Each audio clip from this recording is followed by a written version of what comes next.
2007ರಲ್ಲಿ ಬೆಂಗಳೂರು ಗ್ರಾಮಾಂತರ ಜಿಲ್ಲೆಯನ್ನು ವಿಭಜಿಸಿ ರಾಮನಗರ ಜಿಲ್ಲೆಯನ್ನು ರಚಿಸಲಾಯಿತು. ರಾಮನಗರವು ಪ್ರಕೃತಿ, ಸಾಹಸ ಮತ್ತು ಕರಕುಶಲ ಕಲೆಗಳಿಗೆ ಹೆಸರುವಾಸಿಯಾಗಿದೆ. ಏಷ್ಯಾದಲ್ಲೇ ಅತಿದೊಡ್ಡ ರೇಷ್ಮೆ ಗೂಡುಗಳ ಮಾರುಕಟ್ಟೆ ರಾಮನಗರದಲ್ಲಿದೆ. ಹಾಗಾಗಿ ಇದನ್ನು ಸಿಲ್ಕ್ ಸಿಟಿ ಎಂದು ಕರೆಯುತ್ತಾರೆ.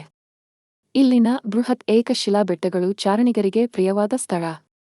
ಪ್ರಸಿದ್ಧ ಬಾಲಿವುಡ್ ಸಿನಿಮಾ ಶೋಲೆ ಚಿತ್ರೀಕರಣಗೊಂಡಿದ್ದು ಇದೇ ಬೆಟ್ಟಗಳಲ್ಲಿ. ವಿಶ್ವಪ್ರಸಿದ್ಧ ಮರದ ಗೊಂಬೆಗಳಿಗೆ ಚನ್ನಪಟ್ಟಣ ಹೆಸರುವಾಸಿಯಾಗಿದೆ. ಇದನ್ನು ಗೊಂಬೆಗಳ ನಾಡು ಎಂದು ಕರೆಯುತ್ತಾರೆ. ಕಾವೇರಿ ಮತ್ತು ಅರ್ಕಾವತಿ ನದಿಗಳು ಸಂಗಮವಾಗುವ ಸ್ಥಳ ಹಾಗೂ ಹತ್ತಿರದಲ್ಲೇ ಇರುವ ಮೇಕೆದಾಟು ಪ್ರಸಿದ್ಧ ಪ್ರವಾಸಿ ತಾಣಗಳಾಗಿವೆ. ಮಂಚನಬೆಲೆ ಜಲಾಶಯ, ಅರ್ಕಾವತಿ ನದಿಗೆ ಅಡ್ಡಲಾಗಿ ಕಟ್ಟಲಾದ ಈ ಅಣೆಕಟ್ಟು ಸುಂದರವಾದ ನೋಟವನ್ನು ನೀಡುತ್ತದೆ. ಇಲ್ಲಿನ ಸಾವನದುರ್ಗ ಬೆಟ್ಟವು ಏಷ್ಯಾದಲ್ಲೇ ಅತಿದೊಡ್ಡ ಏಕಶಿಲಾ ಬೆಟ್ಟವಾಗಿದೆ. ಬೆಂಗಳೂರಿನ ನಿರ್ಮಾತೃ ಮಾಗಡಿಯ ಕೆಂಪೇಗೌಡರು ಈ ಜಿಲ್ಲೆಯ ಮಾಗಡಿಗೆ ಸೇರಿದವರು. 2024ರಲ್ಲಿ ರಾಮನಗರ ಜಿಲ್ಲೆಯನ್ನು ಬೆಂಗಳೂರು ದಕ್ಷಿಣ ಜಿಲ್ಲೆ ಎಂದು ಮರುನಾಮಕರಣ ಮಾಡಲಾಯಿತು.